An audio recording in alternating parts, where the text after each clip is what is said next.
a national podcast called Suburban Women Problem. And joining me now are the co-hosts of that podcast.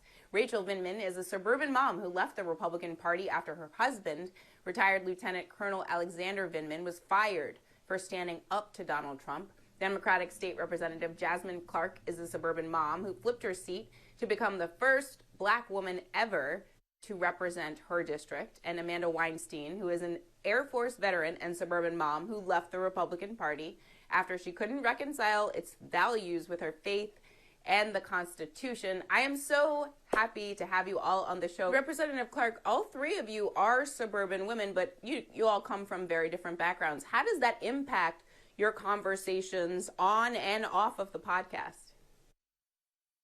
Well, I can honestly say that we have had some really good conversations.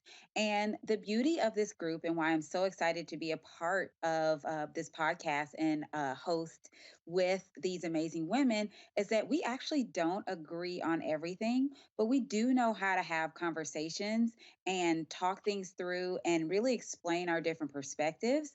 And so I think that that's really what we see, on a larger scale as well, right?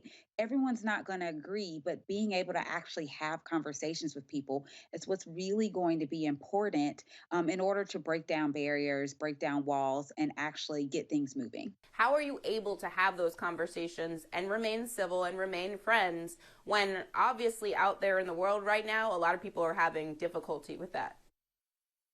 So I think one of the things that we all realize is that we have a lot in common already. And we also realize that we all really kind of want to go in the same direction. It's just how we get there is can be different. And so the goal is to listen. The goal is to talk through things. The goal is honestly to get a little uncomfortable, because once you do those things, you can actually make progress and you can actually talk through things that, you might not have been able to talk through before. Amanda, I want to go to you next. What are the major issues in your view keeping women from supporting Republicans when, historically speaking, white suburban women have been an important coalition to Republicans in the past? I think that comes down to our values. I think we feel like we should be voting for our values and for policies that will help our families, that will help our communities. And they just aren't seeing that right now from the Republican parties. They see political talking points and scoring points against this guy or that guy. And what gets left out of the conversation is, where are the values at? Where are we talking about the policies and how they will impact our communities and our families? And I think that's really why you see a lot of suburban women fleeing from the Republican Party. If we really are pro life, then we should be supporting things like birth control and healthcare access for women, but they don't support that. I don't see a party that has policies and that has policies that agree with my values as a Christian, as a mom, as a wife, as someone who's looking out for my community. I just can't see it. Rachel, I think that's such a critical point in terms of values. I mean, in terms of, what the reaction is of these same suburban women when they see the GOP's treatment of Liz Cheney. I mean, she was kicked out for refusing to tell a lie. What does that say about the values of the Republican Party right now?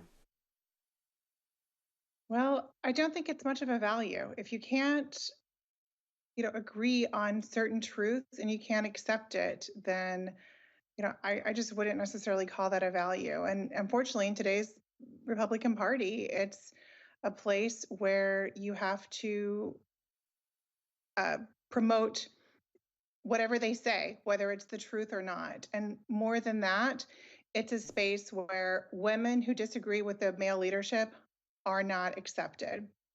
And what we're trying to create here is a place where we can listen to each other. I mean, I think, both Jasmine and Amanda have touched on that, but I liken it to when I get together with my neighbors. We're not members of a religious organization. We're not members of a club where we all have something in common. The people who live near you are just the people who live near you.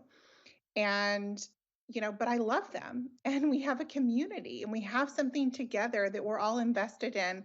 So we talk about things, and we are civil to each other and we listen to each other. And that's the same kind of environment we want to create in our podcast. And it's possible you'll listen to us and you'll listen to our guests and maybe you won't agree, but you're not going to walk away feeling like we have rejected you or offended you in any way. And that's really an important thing for us to be a safe space where you can change your mind or not change your mind, but you're still welcome.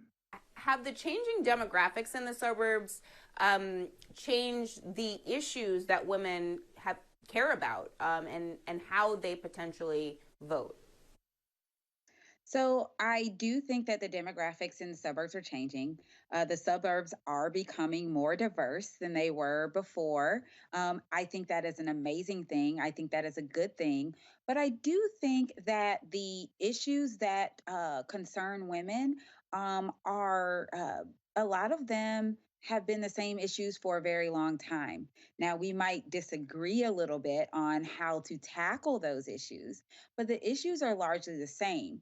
But as we see people moving into these neighborhoods and speaking to each other and listening to each other, what we now have are conversations being had where people can actually hear a different perspective, hear about a different lived experience. Mhm. And when that happens, it opens doors. It actually opens minds to the possibility that the way that people thought things were might not actually be the way that things actually are, but they just never had an opportunity to talk to someone who had a different life experience than what they had. Rachel, one last question to you.